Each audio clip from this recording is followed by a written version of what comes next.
So after reviewing multiple jump starters, if I was to actually purchase one, I would want one that's not going to put any strain on the jump starter itself. I would want one that has protective measures.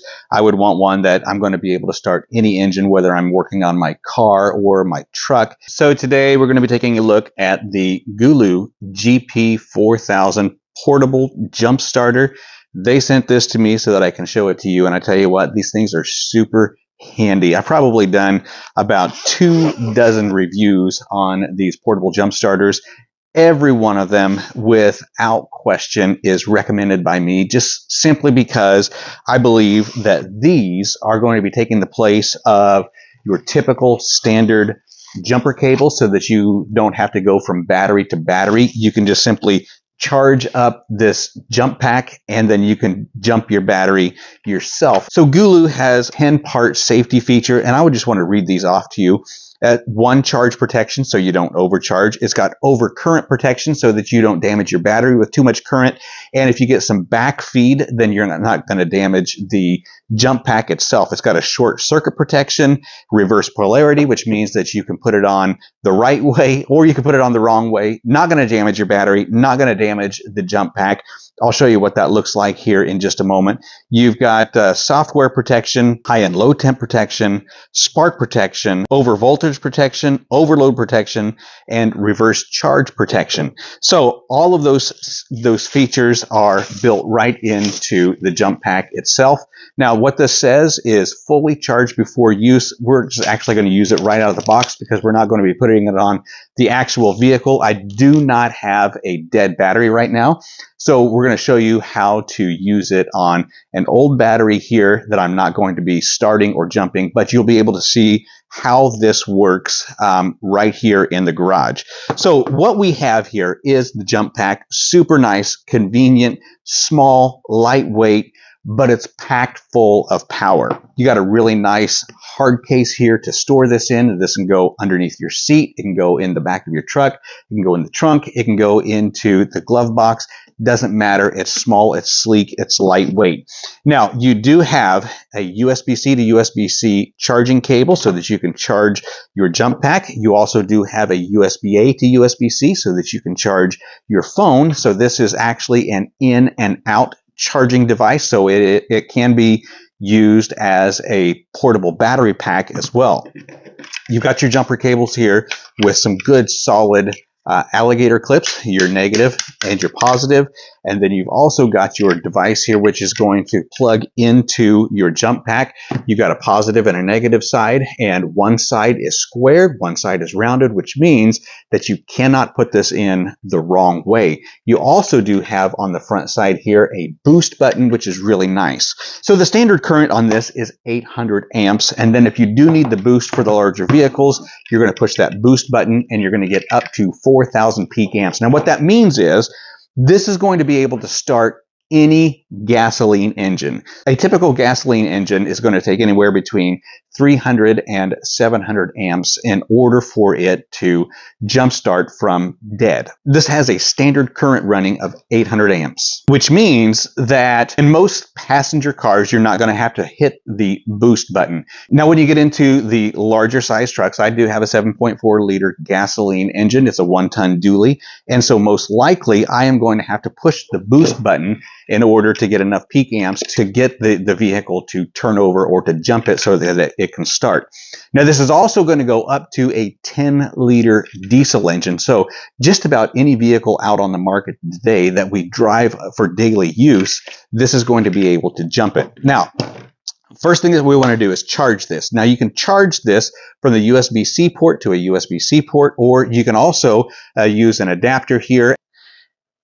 So what we have here is that it is showing the amount of charge that's left in the battery. This is, there are 4 lines here, which means that they are 25% each. Currently, we're sitting at 75%. Now, we can charge it that way. We can also go out from the USB-C to another USB-C to charge a phone. We can do the USB-A to USB-C to charge a phone.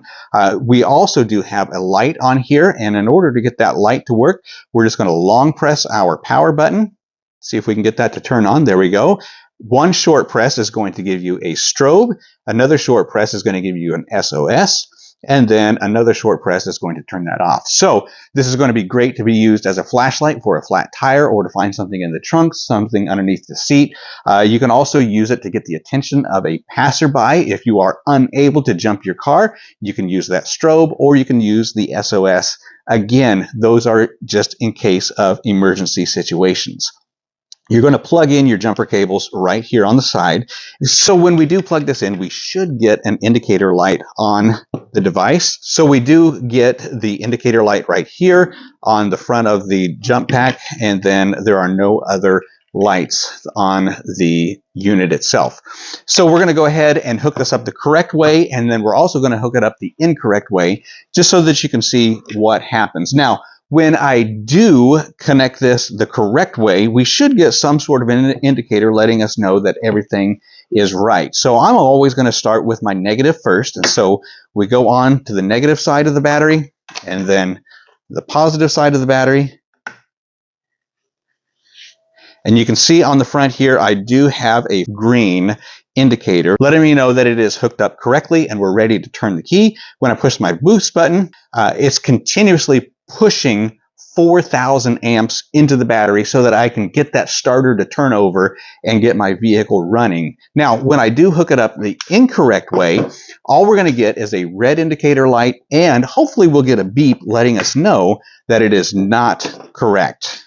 Again, this does not damage the jump pack, nor does it damage the battery itself.